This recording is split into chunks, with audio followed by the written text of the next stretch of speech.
to the November webinar for Ford College Golf. I'm excited to have on my special guest tonight, Bruce Chalas, the head women's golf coach from Boston University in Boston, Mass.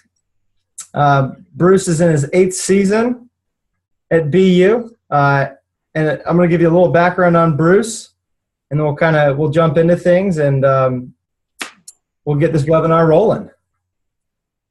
Bruce is obviously in his 8th season at BU. He was the 2014 Patriot League Coach of the Year. They were 2015 champions this past year. And he was also the 2013 MAC Coach of the Year. Bruce graduated from Babson College. He's played a lot of high-level golf. Hold on one second, guys. I'm trying to manage everyone here.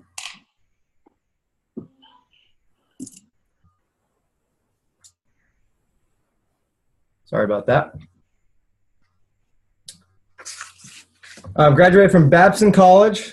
Played a lot of high-level amateur golf, looking like 14 USGA championships. Quite the player profile. Played in the 1980 U.S. Open and 2 NCAA championships. Is that correct? Yes. And the 1985 Bank of Boston PGA.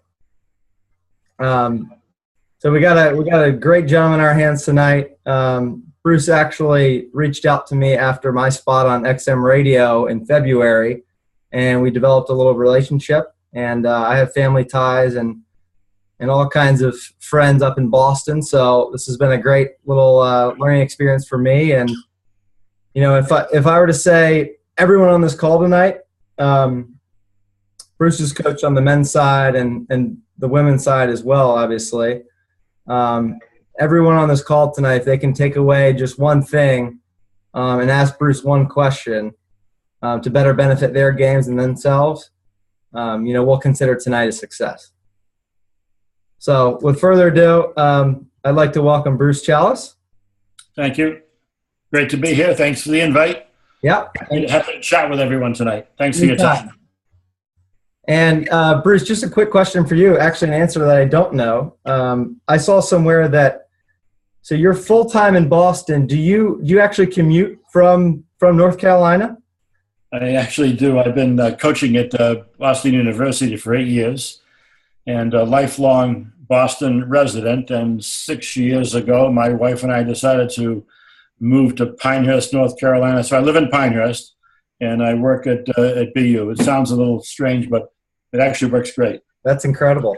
So obviously a high-level individual we're working with tonight, travels the country on a weekly basis and manages that effectively enough to keep those girls in line in Boston. All right, so, and one of Bruce's lesser-known affiliations, I'm going to share the screen with you guys real quick.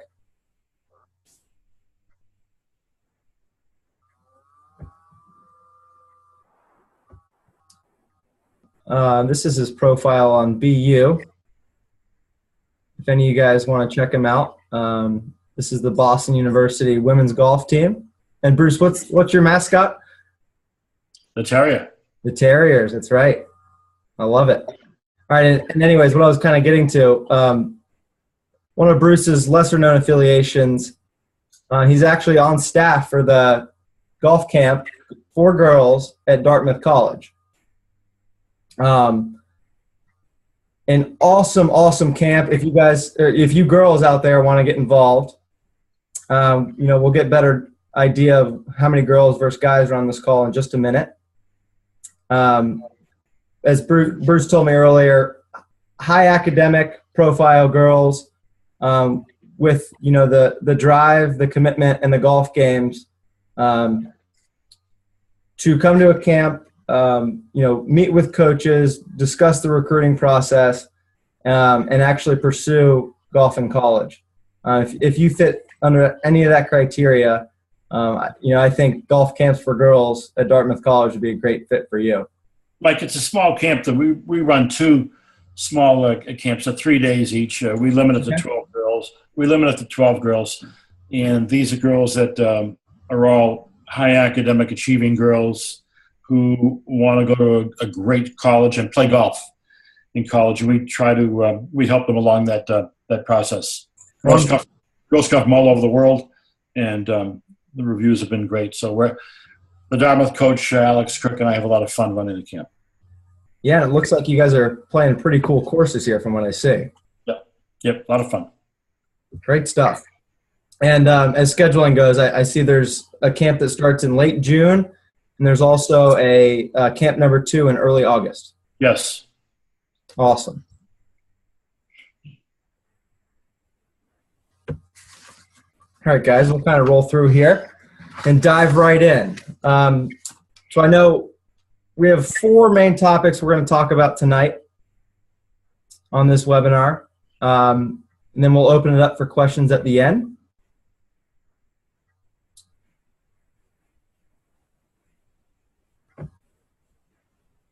All right, there we go.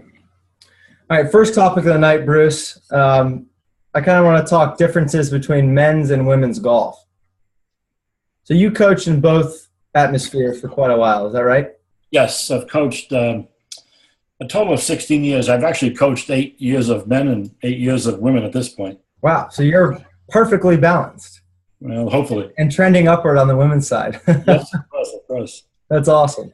I thought of this topic initially because, one, there's going to be, and there are, boys and girls on this call. 2, because I think if you have knowledge of one side, you can kind of get to know the other and vice versa. So, the more a guy knows about the women's side of the game, the better he'll be able to realize, what goes on and what transpires on the men's side.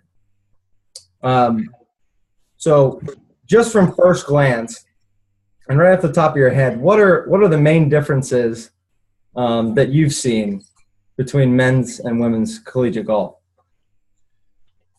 Well, you've got Division I, Division II, Division III, NAIA. Sure. We've got to kind of segment each a little bit. We have scholarship programs, non-scholarship programs. Division I typically has most of the scholarship programs in the country on the men's and the women's side. There are some Division II, not all, some Division II, no Division III scholarship opportunities. That's right. On the men's side, the maximum allowed NCAA are 4.5, and on the women's side, there's 6. Just the kind of the landscape in the last 10 years, women's are clearly picking up momentum in terms of number of programs, number of new programs, and number of programs that are being funded. Not all programs are fully funded. So a women's program, the max is 6, but many programs might have 3, 3.5, 4, depending upon what the school wishes to allocate on a that's right. And on the scholarship side. Now, Bruce, is it fair to say from a junior golfer's perspective or from an outsider's perspective, it's almost impossible to know or impossible to tell if those scholarships are available just by first glance? It's real hard unless you've had interaction. Yeah. Probably with just a coach and get to gain that knowledge. So is it fair to say, just by doing research and looking at it from an outsider's perspective, that's really hard to figure out? Yes. Yeah. Okay. So that was actually my first bullet point. You hit the nail right in the head. Scholarships. One of the biggest differences between men's and women's golf.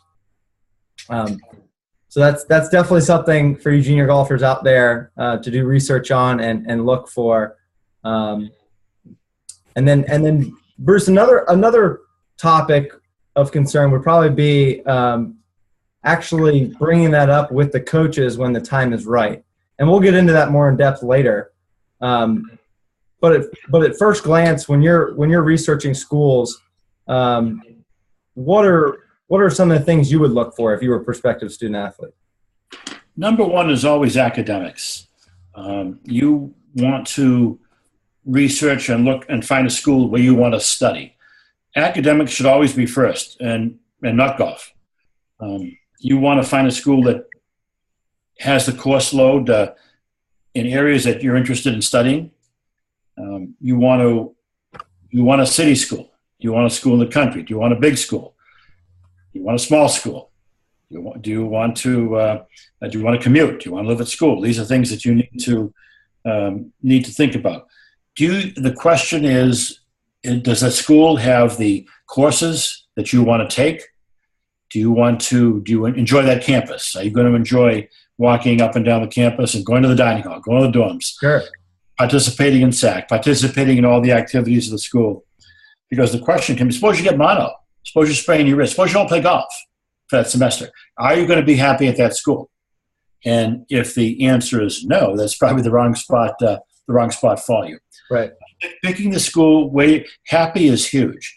Picking the school where you're going to be happy, to live, to study, that's number one. And then you look into the golf program. Just to back up a little bit, when choosing a school, go to the website, look to see what the SAT and the ACT requirements are. And if your SAT scores, your GPA, and your ACT scores are within the scope of that school, then you're on a good track.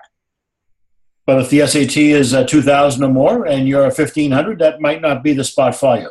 Mm-hmm. There's a little bit of a bell curve and a little bit of a leeway. You've got to be realistic in terms of where your academic achievements are. You don't want to go to a school where it's going to be very difficult for you to achieve academically. If you're in that situation, you'll struggle academically, and your golf sure as heck is going to suffer too. Sure. So you need to pick a spot where you think academically you're going to achieve and be able to have some success. Absolutely. Then go to the golf website and look to see what the golf team looks at, shapes up. If you see that the golf team is a 300 team, meaning they travel 5 and they count 4 scores, the average score is 75 in a tournament. And if your game is 74, 75, 76, you're in the game. If you shoot 85 as an average in the summertime, and that's a 300 school, it's not going to work out. Why would they want you on the team shooting 85 when they're shooting 75? Right. So you need to be realistic about that.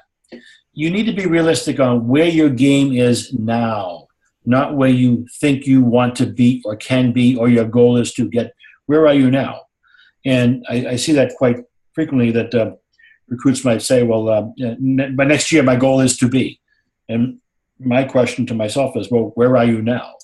And so you've got to be realistic with academics and your golf game. And your golf game, when I say golf game, I mean your tournament game. Mm. Where's your tournament game? If you're one of the guys, where's your tournament game on 6,800 yards and up, and closer to 7,000 these days? But 7,000 yards and up in tournaments, where is your stroke average? For girls, it would be 6,000 yards.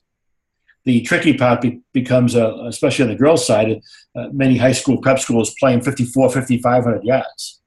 And in college, you play 6,000 yards. Coaches typically will want to evaluate you on 6,000 yards. That's right. And that's two club. Take the 500-600 yards divided by 18. You're talking 30 yards, 35 yards. That's a good 2, almost 3 club difference. That's right. And so let's just take it on the girls' side. They may say, well, I play my high school teams. We play 5,400 yards. Well, that's why it's important in the summertime for you to play 4 or 5 events. U.S. Amateur Qualifier, U.S. Open Qualifier, USGA Girls Championship, your state amateur championship, your state regional championship. Those are going to be played on 6,000 yards or more. Good players, top players, and you're going to be competing for something. So those are the kind of events that coaches would be looking for. That doesn't mean you need to go play 20 tournaments in the summertime, run around with a lot of national groups. Sure. 5 or 6 tournaments, 6, 7 is all it's needed. Quality, not quantity. And be mindful of what you're spending in your family budget and time and all that. Yep. On the girls' side, you need to be 6,000 yard tournament play is what's desired. And on the guys' side, at least 6,800 or more. Awesome. That's incredible information. Don't give away all the secrets yet, Bruce. That was awesome. That kind of brings me into recruiting needs. So once you evaluate a school academically, and side note on that, just for you guys that are wondering, how do I do that? The Ping College Golf Guide is a great resource, and that can be found at collegegolf.com. It's actually $19.95 for a subscription, and it'll give you access to every school, men's, women's, D1 all the way through JUCO colleges. And that's collegegolf.com, the Ping College Golf Guide. So once we evaluate ourselves academically and make sure that school's the right fit, and sort of transition into the looking at the golf team standpoint, are you looking now? Say I'm a prospective student athlete, Bruce. Let's put ourselves in different shoes here. Okay. From a player standpoint, are you looking for someone? From a player standpoint and a family standpoint, are you looking for a coach that you can get along with, that lets you practice how you want to? Are you looking for someone to take you out of your comfort zone that's a little bit different? Let's back that question up a little bit. Okay. The prospective student athlete, initially, what kind of a school are you looking? What kind of golf team are you looking to join? Let's back up. Can we do that a little bit? Yeah. So if I'm a prospective student athlete and I get past the academic side of things, I see a couple of schools that might be interested in me, then I'm going to research and look to see what the golf environment is like. A lot of considerations there. Where's the school located? Are you from the north and the school's in the south? I mean, there's different grasses. Great point. There's different, south you're playing on a lot of Bermuda. You come from the north, you're playing a lot of bent. Total different, longer courses in the south, wide open courses, more wind. These are just considered, because you're going to be playing golf courses that you don't know anything about. Yep. And you're going to play a schedule that you don't know anything about. How confident are you going to be in that kind of environment? When you play in the south, you're going to be playing golf pretty much all year round. The college season is the fall, the spring, they practice in the winter. You got your summer tournaments. You're playing all year round. Mm-hmm. Do you want to do that? You're going to be burned out? When's your time off, by the way? Do you take any time off during the year? Are you able to take time off during the year? That's really, really important. So you need to think about the new environment that you're going to be in, new grasses that you'll be playing and putting on. You'll be looking at the websites of the school to see what the schools shoot. So let's say a school shoots. Let's take 300. We mentioned that before. So the travel team of 5, count 4 scores. The team is shooting 75, and maybe you see player number 5 and 6. Maybe they shoot 80, 81. Well, you shoot 80. Well, I can play with them. Look at player 1 and 2. Coaches are probably not looking for a player number 5 or 6. They've got plenty of player number 5, 6. Can you beat number 1? Can you beat number 2? Yep. I always tell my guys, look and go somewhere where you can play right off the bat. Really important. If you're on the team, that's very nice. But if you're on the team and playing, it's a whole different team. You want to play. You want to be able to play. When you play, you travel, you're playing in the tournaments. If they travel 5 and you're number 6, that's great. But when the team takes off on Friday morning, you're at school, you're at campus. So what are you doing? Are you practicing on your game? How do you get to the golf course? Is there an assistant coach? Is there any coaching available to help you on the weekends? How do you get to the golf course? You're practicing alone. You're practicing with a few other players. If you play, are those scores going to count? Is there anything meaningful to help you get to the next event? Yep. The travel team is different than the team that doesn't travel, night and day. And, of course, that travel team is constantly being evaluated. They have an opportunity to play competition, and far greater than the team that isn't traveling. Travel team plays well one week, maybe they're not going to be broken up for the next tournament or 2. Well, that can bite into the season quite a bit if you're not expecting that, you might say. Yeah, sure. So when you coach men, obviously, how much different was your qualifying structure with them than it is with your women now, or was it not different at all? Well, it's challenging it. The schools that I've coached, men and women, are high academic schools. Yeah, absolutely. And high academic schools I've been associated with. And what that means is, and actually right now at BU, we actually don't have qualifiers. We don't have qualifiers. It's not possible to have qualifiers. Being a city school, we travel at 2:30 to practice. We only have one shot at practice every day, so your classes have got to be scheduled so that you're free in the afternoon at 2:30, let's say. And suppose you have a class you need to take that semester, you can't get off. You're going to miss practice that day. And so how are you going to evaluate? How is your talent going to be evaluated? It's very difficult to get all the players together on the same day for a qualifier, weather being good, Yep. and play not being heavy at the golf course, so you get all 18 holes in. That's right.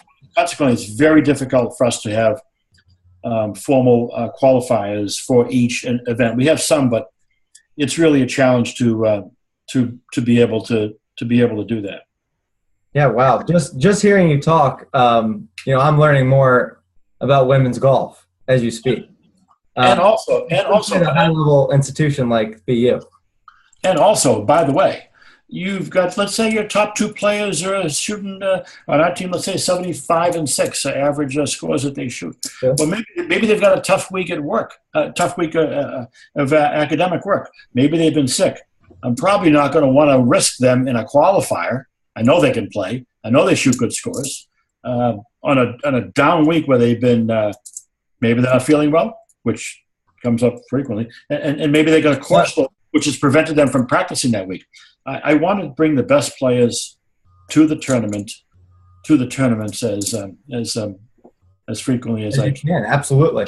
In the recruiting process, I'm gonna bounce around a little bit. Yeah, sure. In the recruiting process, when I'm looking at a recruit, what's important to me is the fundamentals that recruit has. Okay. And what does that mean? Number one, for me, we're all different. Everyone's got different, but for me, number one is a grip. You've got to have the proper grip, a grip that's going to serve you well in tournaments. Only the connection between the club and your body, right? Yes. With me, a poor grip, we're all done. It's not going to work in the course of a year times 4 years, from my experience. A grip, posture, top of the swing, those are my key points. Being able to hit the ball solid, catch the ball solid all the time. That's what I look for in a recruit, because when you come to college, you are going to be practicing way less than you are in the summertime, when you've got all the time available, nice weather, beautiful weather, you've got the whole day in front of you, nice tournament conditions, you're playing courses with friends. That all changes in college. And you're going to be practicing less. So fundamentals are very, very important in that they're going to be able to help you survive and navigate the more or less, Bruce. I like to explain to my guys and girls as just being thrown into a blender. Everything's jumbled up. It's 100% chaos. If you're managing it correctly, it's a little more organized chaos. And the best players, as you're saying right now, as this great advice is coming out, the best players have those fundamentals down from square one. And they will help you survive that process. Scores typically go up in college. Okay. Scores don't go down. Very seldom go down. Maybe come close to staying even. They go up. Sorry? I said that's really interesting.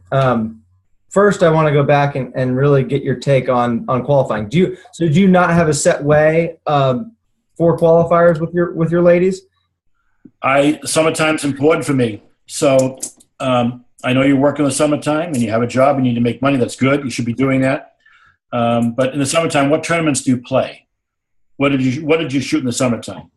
Yep. Did you space them out? Did you try to play in the state in the U.S. juniors? What did you shoot? Did you qualify? Did you same thing? U.S. amateur and local significant regional and local tournaments. The state amateur, the regional amateur. Bruce, what's your take on those U.S. events? Those events will help get me a guideline in terms of where you are coming into the fall. How, if you were to weight events in the summer and different junior golf events that you can play, how much weight do those nationalized events like the U.S. Junior, U.S. Am, how much weight do those hold with coaches? High. Because that means that you're playing. Well, you're playing a national event. You're playing an event of significance. You're probably playing with good players, same as you or better. That's right. You're playing for something, and you're probably playing a challenging golf course. And I much don't. I'm not much looking if you qualified, but if you're playing in the U.S. juniors and you shoot 75, 76, and you miss the cut by 3, I'm okay. Sure. You're playing good event. You're shooting good scores. What that screams to me is learning experience. You had 14 of them yourself. Can you talk a little bit about those and how much that's helped you as a player and maybe a coach too? Well, I certainly I played in several hundred USG qualifiers, but yeah, no, I'm sure. I qualified 14 events. What that means to me is when you're qualifying on a national level, mm-hmm. The insurance would be a term that I could think of that kind of fits that more. When you're playing in a tournament on a national level, it takes a lot of you practiced a lot. You gave up a lot. You gave up a lot in your personal life to practice. Maybe take some lessons, to travel, prepare for a tournament, have the courage to send the entry in, have the ability to travel, play the practice round, and play the event. You gave up a lot. You're willing to learn. You're playing in a high-end event. You're serious about your game. That's right. And that preparation starts, like you said, even before you get to the course. Starts now. That's right. You're thinking about what you're playing in the spring, the summertime, and why you're doing it. Why are you doing it? You're looking to improve your game? Is that why you're playing in the qualifier, or are you playing to keep your parents happy because they want you in that qualifier? There's a lot of that too. You got to know why you're doing it. You got to want to do it. You got to have fun doing it. You want to be curious and eager to want to improve your golf. Golf's a hard game to play competitively. It's real hard. It's real hard to compete. It's real hard to be consistent at it at a competitive level. And that bodes so true with college golf. Why do you think? And I could name off factors for hours here, but why do you think so many student athletes, once they get to school, freshman, sophomore, junior, even seniors, why do you think they have so much trouble making that transition? Managing your life is critical. It's key. Mm-hmm. You came on a recruiting trip, an official, unofficial visit to school. You probably would hear me say that phrase, I don't know, 6, 8, 10 times. Can you manage your life? Yep. What that means is, can you manage your life? Can you make decisions on your own? Are you able to analyze situations and make decisions on your own? Can you pick your own course load? Do you know when courses meet? Do you know when you should sleep, when you should eat? Do the laundry, social, which is important, practice, play, compete. Can you organize your schedule? The way you manage your life is the way you play golf, if competitively. If you are a poor manager and you just can't seem to get your life together, you're going to play golf that way. You hit the ball in the bunker, you knock a ball out of bounds, hit a ball behind a tree, you're going to be saying, well, what do I do? Well, the question is, yeah, exactly right. What do you do? How are you going to face that adversity? What do you do? That's right. I love that quote. How, the one thing I ask my guys when they come off the course, how did you deal with adversity today? Every shot's adversity. And exactly. And that's what makes this game the wind's in your face. You got a bad lie. The wind's in your face. You're in between clubs. The dog barked. The train screeched. And you can't stand You don't like who you're playing with. But it's all lots of adversity. How do you address adversity? And in the recruiting process, I definitely try to evaluate, is this person mature enough and has the desire enough to want to face adversity? It's critical. Now, as a prospective student athlete, if I come in your office, how do I show you that? How do I show you and tell you and explain to you that I'm willing to not only face adversity now, but work on it and manage myself as a player going forward? Well, first of all, as I say, all coaches are different. Have different protocols. If you came to talk to me, our school being a city school in a terrible weather climate, I'm going to do my best to scare you away, and I'm going to tell you you're at the wrong school if you like to play golf. Mm-hmm. And I'm fairly successful at scaring a lot of kids away. The ones I didn't scare away are the ones that are on the team. Now, having said all that, which may appear to be nonsense, I'm actually being forthright with you. I'm letting you know that you are going to be challenged playing golf at BU, a school like BU. The academics are high. There's a lot of homework. The academics requirements are rigid. And we're in the city, tough to get to the golf course, and it snows. And you think you want to come play golf here? Let's talk about that. Yeah. That's cool. No, and I'm assuming your success rate for keeping those girls on your team is pretty high after those questions are asked and that whole process is dealt with. If you're able to get around all those questions, I mean, the girls, they're all honor roll students. They're all high-end. Their GPAs are between 3.2 and 4.0, a couple of 4.0s. Sure. And the academics are high. They know why they're there. They want to play. They want to practice. They know the drill. Cool. All right. And this is a great transition. I want to talk a little bit about your knowledge of junior golf and then how a junior golfer now can apply that knowledge into becoming a better college golfer. So, in essence, what makes a good junior golfer into a great college golfer or successful college golfer? Let's start with practice time. What kind of commitment, practice-wise, and we can break down, a junior golfer schedule versus a college golfer schedule all day long. What kind of commitment is it for? Let's talk about BU first, then we can maybe get with the masses. What kind of commitment does it take, practice-wise, to be a Boston University women's golfer? I don't take attendance. You don't have to come to practice. Interesting. You don't have to practice when we go outdoors. You don't have to practice indoors. And you don't have to go to strength and conditioning. I have no attendance. I don't want to do that. Very interesting. Yeah, and by the way, the attendance at practices and strength and conditioning indoors or outdoors is high. It's in the 98, 99% range. And if someone's missing practice, it's because they've got an academic requirement that day. Gotcha. Very seldom does someone miss, maybe they're sick, flu, whatever. But attendance at practices is a non-issue with no attendance policy. Because the real drill down question that I want to know is how bad do you want to play? Yep. I assume that if you want to play bad enough and practice bad enough, and if the program is interesting enough, that you're going to want to be at practice. That's right. And what better way to show the commitment to you as a coach than to, be there and show your face every day at practice? We jump out of the van. Practice time is so cherished. I'm assuming you're going to come to practice because you want to. When the van pulls up to the golf course, I'm assuming you get your shoes on and you're at the practice tee or the first tee, whatever we're doing that day, right away. And you're going at it and you're practicing. You're not fiddling, diddling, wasting time and all that. The question is, how bad do you want to do it?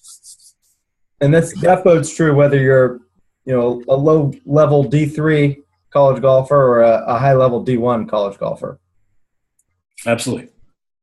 What do you think it takes from, let's say, top 500 boys junior golfer to be a top 100 collegiate golfer or even successful in the pros? Going back to what we said a few minutes ago, someone that's self-motivated, someone that can manage their life, someone that knows what they need to practice, when they need to practice, someone that wants to do the process, that wants to do that. Mm-hmm. You're practicing at the golf course. Maybe you're in the indoor facility, practicing there extra time by yourself without having to be told to do that. A little bit of I won't give you the drill down because this might take a little while, but we were faced with tremendous adversity last spring at school. We had 100 inches of snow that lasted into the first week of May. That means we never hit a golf ball off of turf the whole spring at BU. Wow. We never played outside. Wow. Now, we made the NCAAs. Think about that. That's incredible. Now, we won our conference and made the NCAAs. Now, we have a great tournament schedule, practicing for that, and we got away for extra few weekends down south and the spring break and all that. But we set up a practice regimen using our indoor facility and putting into plastic cups. I couldn't make it any more boring for the month of March and April intentionally than what we had. We're undergoing, and actually a little side note, we are having some major construction going on. We got a pretty nice state-of-the-art practice facility that's being revamped over the holidays. But last year, with the practice facility that we had, hitting balls into a net and putting into plastic cups, I couldn't think of anything more boring than doing that for a period of 7 weeks. But I want to know who wants to play. That's what I want to know. Who showed up on their own? How much time did they spend there? And were they practicing effectively? Mm-hmm. Some did and some didn't. Those that did, correlation between they played well and they actually got to go to the conference championship and go to the NCAAs. We had a situation where a couple of players, unfortunately, didn't have the time, desire, effort, and they stayed home. Sure. That's really interesting, though. And for your girls to have that desire and that commitment to practice inside for that amount of time, that's incredible. More power to them. You've got to play. That's the adversity that we faced. Yep. We had plenty of excuses, the weather, the snow, the cold, plenty of excuses, and they were excellent excuses. Question is, what do you know about your game to get your game ready? This is the adversity that we faced last spring. We have to have a plan. You have to have a plan to be able to be successful. Sure. So do you guys put a plan together? Do you guys have team goals set where you can actually implement those and work together as a team? We do. We do have team. We have individual goals. We have team goals. But, golf is a sport. Golf's an individual sport. The only time you're going to play in a team is when you're playing in college. That's the only time you're going to play in a team. It's an individual sport. And although team goals and individual goals are nice, at the end of the day, it's you and what you have for your golfing goal, pride that you have, and work ethic that you need to get there. It's you. What do you got? Yeah. I'm always wanting to know with recruits, what do you got? Who are you? You want to play? Do you want to play? Do you want to play? I should actually say, do you want to compete? We're not looking for. What's the difference in your mind? We're not looking for contestants. We're looking for competitors. I love that. In the locker room, the sign that hasn't come down for years. Are you a contestant or are you a competitor? That's great. Play like a champion. You have to know the difference. You have to know what a competitor is. You have to know what a contestant is. And then you have to answer that question in your own mind. Are you a contestant or are you a competitor? Sure. And that's something, I see you asking your girls probably on a daily basis. Is that right? Comes up a lot. That's awesome. Now let's talk. So practice time. The NCAA allows 20 hours across the board. Yep. Men's, women's, D1, D2, D3, you're allowed 20 hours of practice time. Obviously, you guys have restrictions up there, but I just wanted to touch on this real quick. There are teams out there supposedly going over that 20-hour mark. That doesn't incorporate travel time and time without the coach there and everything else. But just to give you guys a more realistic look, I took a survey of all D1 and D2 coaches. I had over 200 responses. I asked them the question, after those 20 hours, the majority of your guys, what percentage of them are practicing between 5 and 10 hours a week? I had the most responses go in the area. It was actually allocated 0 to 5 hours, 5 to 10, and then more than 10. The majority of the responses were between 5 and 10 hours. So that means that these college golfers, with a full schedule academically, socially, and athletically, on top of all those three, they're practicing 10 extra hours a week. So that'll kind of just put things in perspective. Truth be told, that's almost 30 hours a week of golf practice they're putting in on top of everything else. So that's pretty cool. And just to add to that, let's say we're playing in a 54-hole tournament on a Saturday and Sunday. Sure. And let's say we're playing 36 on Saturday and 18 Sunday. And so we're leaving Friday at 5:30 in the morning. Meet 5:30, travel to the airport, fly, get to our destination, lunch, practice round, study at night, 36 the next day, 18 on Sunday. In doing the math, you will be playing 4 rounds of golf in 60 hours. 3 of those rounds are competitive rounds, and you're carrying your bag, and you're traveling. You're traveling, you're carrying your bag, you're playing 4 rounds of golf, 3 of them are competitive, in 60 hours. And I'm assuming that you've been eating and sleeping properly leading into that tournament. That's a big assumption. So that you're able to do it. And Monday when you get back is probably strength and conditioning at some point during the day. So safe to say, do you want to do it? Physically, mentally, and emotionally exhausting. Do you want to do it? That's the question. Do you want to do it? Yep. And that's kind of the hidden secret or unknown aspect of college golf. You don't really know what it's like to get out and play and grind through 36 holes until you do it in the heat of competition. And that kind of brings me to, so there's a quantity amount of time, we can throw a number on it for practice, for competition, for everything else. And there's also a quality aspect to it. Here's how important is focusing on quality over quantity in your practices, and what would you tell these guys out there? Critical. Again, we're going back to time management. A typical practice for us, and again, we're unique because we're a city school, and we're a city school. We drive an hour and 5 minutes each way to the golf course to get out of the city, fight the traffic, and get to practice. So if we leave at 2:30 and come back at 7:30, that's 5 hours. But we've been traveling 2 hours and 15 minutes. Yep. Do you want to do that? And so when we get to the golf course, we don't all do the same practice drill during that day. There could be maybe a couple of players want to practice a short game, or hit balls in the range, or bunker play, or maybe play on the golf course. So we definitely are flexible in that area. It's not uncommon that we have half the team playing and the other half the team at the range practicing what they want to do. Fatigue's also an issue too. If you've had a stressful, exhausting week at school, you might want to be practicing more than playing on the golf course. Interesting. We have that flexibility to do that. You have your own practice routine. Again, not everyone has the same practice routine. I don't want to disrupt your practice routine because hopefully, and we're talking all the time, the player and the coach, but you have a practice routine that you need to get ready for that tournament, which is different than other players in the team. I don't want to disrupt that. I want to help you maximize your ability to play as best you can in the next event.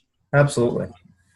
And ladies and gentlemen, from my experiences as a player, you're looking for a coach that says the things that Bruce just said right there. So Bruce basically is saying, Coach Chalas, however, is saying, I'm going to get out of your way. I'm going to let you do what you need to do if you can manage your time efficiently and come and compete for me on a day-to-day basis. And when you're doing that, if your deal is you want to practice your chipping or your putting or playing the course, then I'm going to work with you and coach you during that activity for that day.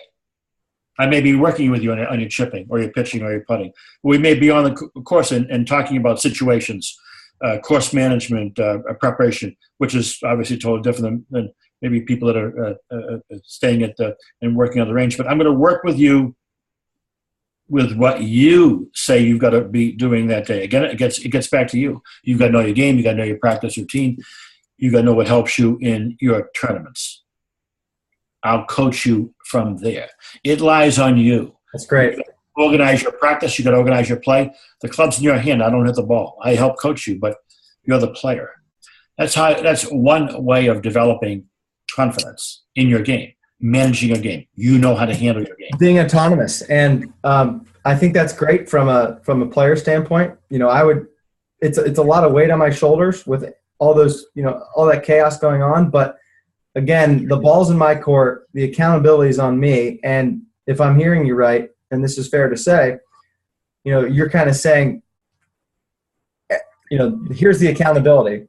It's up to you what you want to do with it. If you need help, I'll be there. Exactly.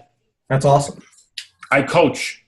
I don't play. You play. I love it, Bruce. All right, let's wrap things up here. I wanted you to touch on one last subject before we open it up for questions, and then we can get in a little more specifically and in depth if any of these guys have questions about what we're talking about. Last subject, finding your best fit school. What is your advice to junior golfers regarding that topic? And besides the obvious, what I have written down here, doing your research, evaluating, and changing your game, strengths, weaknesses, anything that you see in your game as a junior golfer, going through the actual recruiting process, contacting coaches, sending out bios, resumes, emails, picking up the phone and calling them and doing some bonding and rapport with those guys, developing relationships, and then organizing all of that and making the final decision. It's kind of how I break down the recruiting process. Bruce, what's your take on that? And maybe tell a story about someone doing that successfully and someone, maybe not taking that same route. I'm always surprised by the approach that a lot of people take. But, of course, this answers a lot of questions, too. Again, how organized they are and whatever. Yeah. I would suggest, when you're going to write an email or send a letter to a coach, you're going to write an email to a coach, you address it, Dear Coach, and their name. Not Dear Coach. I've always wanted to go to your university. Which university is it? What I would suggest when you send an email, one page, only one page, 3 paragraphs. Yep. Paragraph number 1. Hello, my name is, where you're from, a brief introduction to yourself. Paragraph 2, you're going to have your academic accomplishments. You're going to have your transcripts attached to that email. You're going to have your ACT, your SET printed off the College Board attached to that email. You're going to make it as easy as you can for the coach to know who you are in one page. So she doesn't have to go back and ask you back and forth, send me this, send me that. It's not going to happen. They don't have that kind of time. Paragraph 1, who you are. Paragraph 2, what your academic accomplishments are. Paragraph 3, what your golf accomplishments are in the last 1 to 2 years the most. List the tournaments, the yardages, and your medal play score. The place that you finished is not critical. Okay. We don't need to know how many are in the field. We don't need to know where you finished because we're not recruiting the field. We're just recruiting you.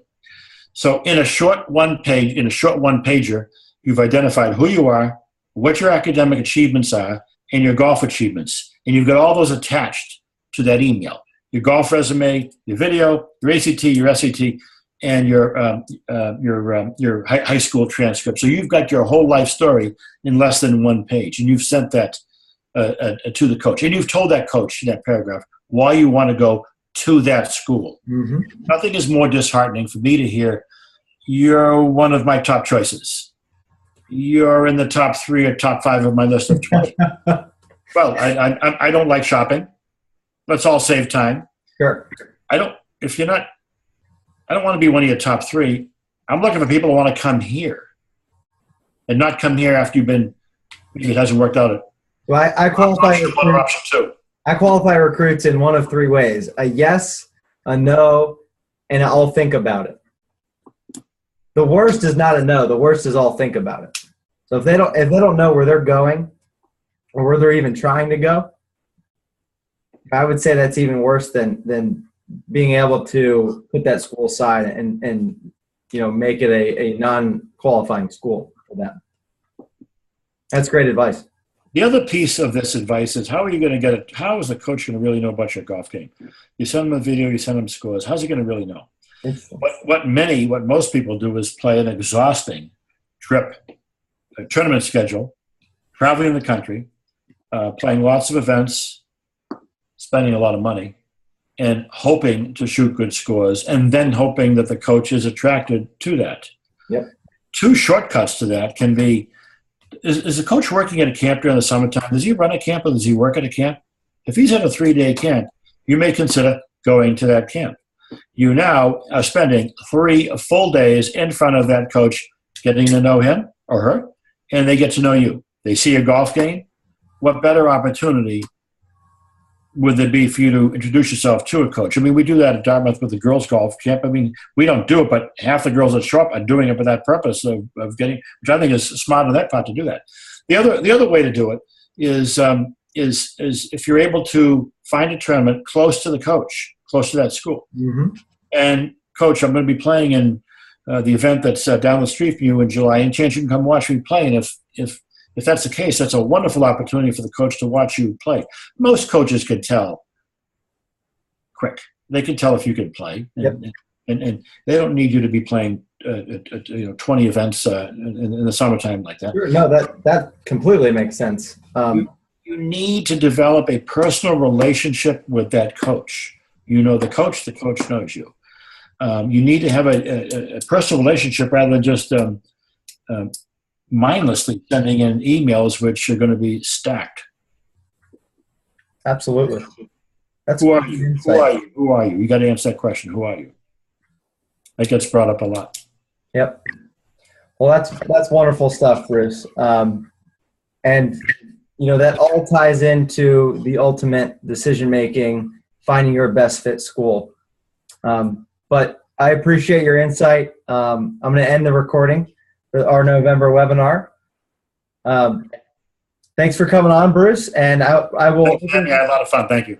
Thanks a lot. I'll open it up for questions now, and I'm going to get to everyone's survey and make sure we discuss any specifics going forward.